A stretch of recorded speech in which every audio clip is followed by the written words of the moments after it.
A mother with nothing walked a dark road in Helena, Arkansas. Two children waited for her in a house that barely stood. All she carried was a bag of cheap rolls and a bruised apple. Then the road broke open in front of her. Twisted metal, a wrecked car, and a wounded Navy SEAL half spilled onto the asphalt. His canine partner stood over him, still as stone, eyes burning, every muscle wound tight, daring the darkness to step closer. And somewhere out there, the men responsible were circling back.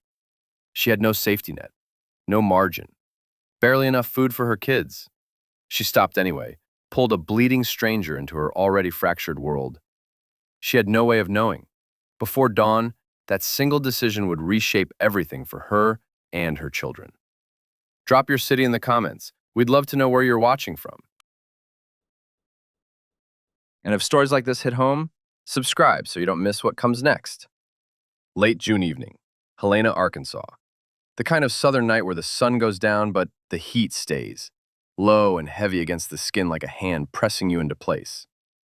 The road at the edge of town ran narrow and forgotten. Weeds crowded the shoulders, thick and untended. Cicadas pulsed through the stillness. A loose shutter tapped wood somewhere far off, keeping time with nothing. Anna Hayes moved along that road, a paper bag held close against her ribs. The way she carried it, tight, deliberate. You'd think it held medicine, not a few dinner rolls and one bruised apple. Her pace was even but unhurried. Shoulders pulled inward, not from weakness, from practice. Dark hair stuck to her neck in the wet heat, and her hazel eyes, tired as they were, never stopped working, scanning, calculating. There was a time those hands moved through hospital corridors with steady calm. Now they wrung out motel mops, folded sheets that belonged to strangers, and clung to whatever scrap of order the day hadn't stolen. Her mind drifted to Theo and Mia. Theo Hayes, 5 years old and already quieter than any child should be. He watched everything. The door, the windows, the way floorboards groaned underfoot. A miniature sentry who'd appointed himself to a post no one asked him to fill, and refused to abandon it. Mia, just 3, still lived where curiosity outran understanding. Her small voice never resting. Always the same questions. When is Mama coming back? Is there food tonight? The place waiting for them didn't deserve the word home. It crouched at Helena's far edge, like something the town left behind on purpose. Warped wood, paint curling off in exhausted ribbons, a roof that surrendered every time rain pushed hard enough, floors that groaned beneath any weight, a front door that wouldn't latch without a chair wedged against it. But it had walls. For now, walls were enough. Anna shifted the bag in her grip and walked faster. Mia's voice played in her chest. Did you bring something, Mama? Tonight, she had an answer. Then she saw it, a shape that broke the road's rhythm. The guardrail ahead bent inward, wrong, forced. A car sat twisted against the steel, its front crumpled like it had tried to punch through and lost. One headlight sputtered, throwing unsteady light across the blacktop. Anna slowed. Instinct spoke first. Keep moving. Don't stop. Don't step into something that could swallow you whole. That instinct had kept her children alive for 6 months. She stepped closer anyway. Details sharpened with every foot of distance closed. The driver's door hung wide open. The air carried burned rubber, and something underneath it, sharper, metal and blood. Her breath caught, not fear alone, recognition. She knew that smell. Then she saw him. A man lay half outside the vehicle, suspended between the seat and the ground, as if the crash had frozen him mid-collapse. Even motionless, his body held tension, trained not to surrender easily. His uniform darkened at the shoulder where blood spread in a slow, stubborn bloom. His face angled toward the pavement, jaw roughened with stubble. His hair cropped close with the quiet discipline of a man who never wasted time on anything that didn't matter. A Navy SEAL. Anna didn't need the uniform to confirm it. Her instincts had already done that work. She took one more step. That's when the growl reached her. Low, controlled, not loud, but dense enough to freeze the air in her lungs. The dog materialized without sound, sliding into the gap between her and the man like it had been born to fill that space. A German shepherd, long-bodied and powerful, dark coat catching what little light remained like coals smoldering beneath soot. It planted itself with weight pitched forward, paws locked against the earth, chest angled her direction, blocking, claiming, warning, every muscle wound tight, a spring waiting for permission. But the eyes held her most, unblinking, weighing her the way a scale weighs something it might discard, focused and measured, not wild, disciplined. Anna stayed still. Her hands drifted up slightly, palms open, not surrender, honesty. The bag shifted against her arm, and she gripped it tighter without breaking eye contact with the dog. Underscore, underscore, quote, underscore, one, underscore, underscore, she whispered, her voice softer than the darkness surrounding them. Underscore, underscore, quote, underscore, two, underscore, underscore. The dog held its ground, neither forward nor back. The growl stayed buried in its chest, a statement it had no intention of repeating. Anna swallowed. Her mind turned fast. Theo and Mia were waiting. The house sat close, just minutes away. She could turn around. She could leave this exactly where it was. Someone else would find him. They always did. But her gaze dropped, just briefly, to the man's shoulder. Blood still moved there, not fast, but steady. Her chest constricted in a way she hadn't felt for months. Not fear. Something older, something that remembered fluorescent hospital ceilings, the pulse of monitors, the silent urgency of keeping someone alive before the window closed. She looked at the dog again. Quote 3, she said, slightly firmer now, though her voice never climbed. Quote 4. The dog's ears twitched. Its gaze slid just for a heartbeat toward the man behind it. That was enough. Anna eased one step forward. The growl deepened. She stopped cold, held her ground, let the silence stretch wide between them. Sweat gathered at the base of her neck despite the cool air. Every nerve registered how thin the margin was, between permission and attack. I know you don't trust me, she breathed. You shouldn't. A beat of silence, then quieter still. But I can help him. The words hung there, fragile, uncertain. Behind the dog, the man shifted, barely more than a twitch, but it shattered the stillness like a fracture through glass. His breathing came ragged, shallow, each inhale fighting through something heavier than air alone. His lips parted. For 1 second, it seemed like speech might follow.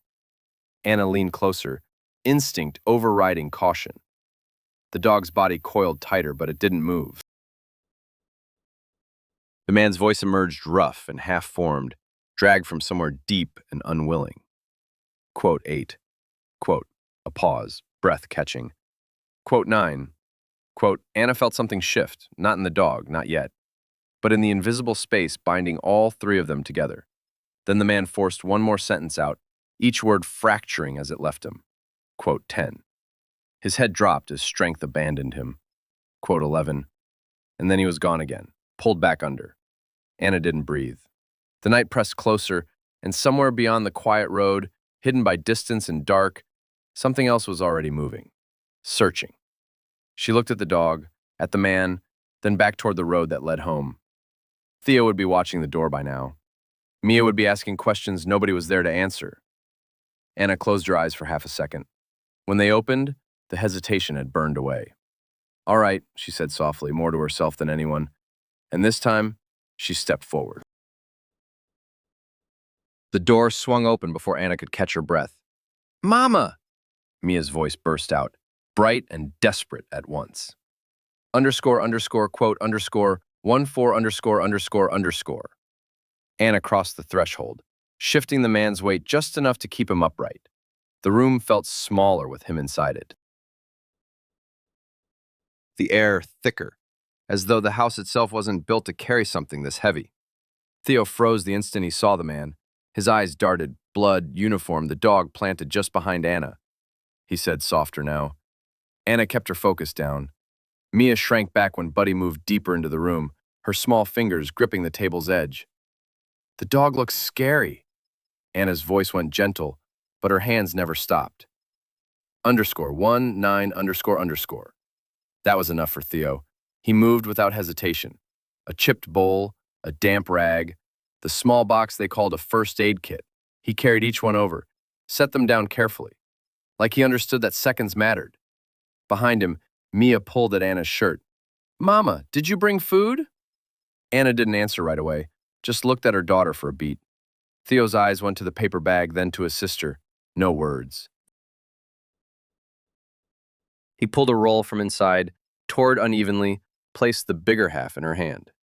Eat first. Quiet. Final. Mia took it with both hands and nibbled in silence. Anna worked, her hands steady now. The world collapsed to a single point. Wound, breath, pressure, timing. Hold this, she said to Theo. He pressed where she pointed, jaw clenched, fighting not to flinch. She cut the fabric away just enough. Deep, she exhaled slow, centering herself. All right, stay with me. The words barely left her lips. The tweezers trembled once in her grip. She tightened. Then, a sharp breath from Theo, a small whimper from Mia. The bullet came free. It made a dull, soft sound against the rim of the bowl. Silence held the room. Good, she whispered, more to herself than anyone. She cleaned it, closed it, wrapped it tight. The bleeding slowed. His breathing eased, just barely. But Anna already knew. This wasn't enough. She said it quietly. The words landed heavy, because everyone in that room understood what they meant. There wasn't one. Night pressed in closer. Outside, the sounds had shifted. Insects still hummed, but something else threaded through, distant, mechanical. Then headlights sliced across the window. Anna's body went rigid. The light didn't pass, it stopped. A truck, close, too close. A door slammed, then another. A knock came, hard, not asking permission. Anna moved instantly. Behind the cabinet. Sharp whisper. Theo seized Mia's hand without question, dragged her into the narrow gap. The wood creaked softly under their weight as they squeezed in tight. Anna turned back. She grabbed Ryan Cole and dragged him just far enough behind the kitchen cabinet's edge. His body fought her, heavy, limp, but she forced it into place. Buddy moved before she finished. He positioned himself between the hidden space and the door, silent, still, ready. Another knock, louder. Then a kick. The door shook in its frame. Mama, Mia's voice broke. Anna straightened. Every instinct screamed at her to stay hidden. She stepped forward instead. If they came in searching, they'd find everything. She pulled the door open just as another blow struck it. You planning to break it down, or are you going to knock like normal people? Anna snapped, letting irritation sit where fear wanted to rise. Two men stood on the porch. One gave a slow, crooked grin. Relax, ma'am. We're just looking to grab a beer. Anna let out a short breath, half scoff. A beer? You had to kick the door like that just to ask? She glanced past them at the broken frame of the house, then back. Take a good look. Does this place look like it's got beer? The second man chuckled, low and dry. Yeah, guess you got a point. A beat passed. Then the first one tilted his head. Still smiling. All right, then. Mind if we step inside for a minute? Just making sure everything's all right. Looks like your husband ain't home. Anna didn't shift an inch. Simple, flat.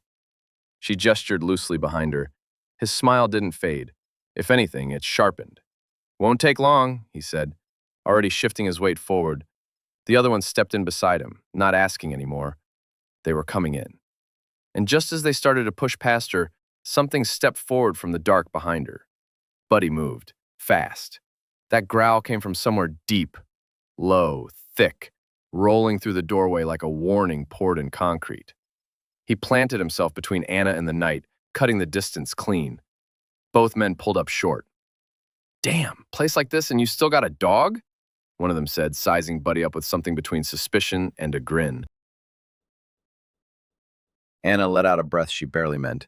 Just a house dog, she said. Keeps watch, that's all. The second man squinted, stepping closer. Doesn't look like a house dog. Looks trained. Anna offered a thin smile and lowered her hand to Buddy's neck, casual as anything. But she felt it. Every fiber of him drawn tight, coiled past the point of patience.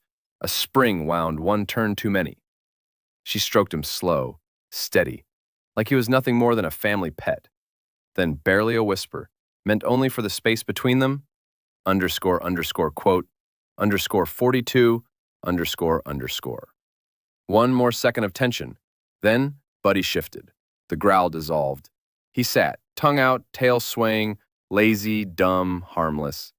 The transformation was so complete, it felt staged. Then he lunged forward, paws against one man's chest, tongue swiping across the man's jaw like some overgrown puppy. Quote 43, quote. The man shoved him back. Quote 44, quote. His partner laughed. Quote 45, quote. Buddy dropped to all fours, tail still going. Eyes soft now, at least where anyone could see. The air loosened, just enough. One of them said. Anna gave a light shrug. She patted Buddy's side. And him, right, Rex? Buddy's tail swept the floor. A small sound rose from his throat. Agreeable, obedient, nothing. The men looked at each other, one step back. He turned, then stopped. His eyes found Anna again, and the amusement was gone. His voice dropped a shade. Anna met his stare and held it. She said, nothing more. They left. The engine turned, the sound bled into distance, and only when the dark became just dark again did Anna's legs soften beneath her. Her hand caught the doorframe. Behind her, Mia released a sob she'd been holding like a breath underwater. Theo pulled his sister in, one hand on her shoulder, 5 years old and already trying to hold the world together. Anna slid the door shut. The latch rattled into place under trembling fingers. She crossed the room fast, dropped to her knees, and pulled both children against her. Low voice, steady hands. One palm smoothing Mia's hair, the other pressed firm on Theo's shoulder. She held them longer than she needed to, as though releasing them too soon might invite the danger back through the walls. She stayed like that until their breathing found its rhythm. Then she rose, slow. A hand brushed Theo's shoulder before she turned toward the kitchen. The children trailed close, fear quieter now, but clinging. Mama, who were they? Mia's voice barely carried. Anna didn't turn around. Bad men, soft. Final. They won't be back tonight. She knelt beside the man on the floor, pressing 2 fingers to his throat, counting without thinking. Still there, faint, uneven, but enough. Hey, she whispered, you need to tell me who to call. Nothing came back, only breathing that didn't quite fit the silence around it. Then something pressed against her arm. Buddy. No sound, just his nose pushing at the man's jacket. Once.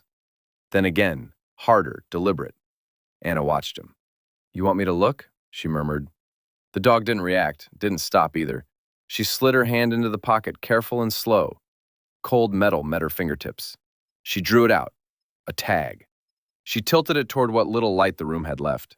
Ryan Cole. The name landed in her chest heavier than 2 words should weigh.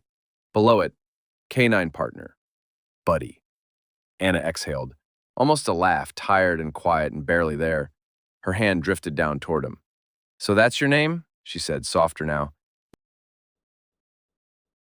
Buddy. That might be the finest name I've ever heard. Her hand came to rest on him. Careful. Gentle.